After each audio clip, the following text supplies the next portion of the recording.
все-таки складывается ощущение, что свой самый лучший матч на этом турнире сыграли итальянцы в полуфинале.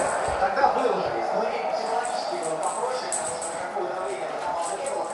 Сейчас особенно было, но когда уже медали, тут вот, пожалуйста, на глазах. А ведь сборная Италии даже на родине перспективы итальянцев обсуждали очень аккуратно.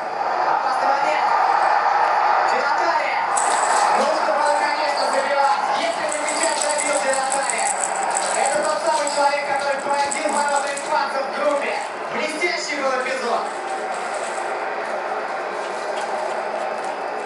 Два шанса подряд. Монтаниго. Маркизио.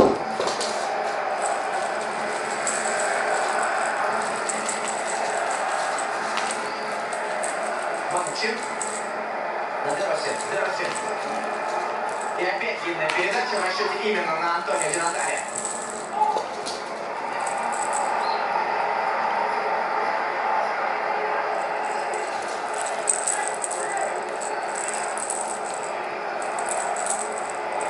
Дероси. Пошла передача в центр. И еще дальше на Андреа Пирло. Абате ждал передачу. Нет, не дождался. Пирло. Обыгрывает Фабригаса. Два раза обыгрывает Фабригаса. Ну, тут Фалафель. Фабригаса нарушил. Фалафель.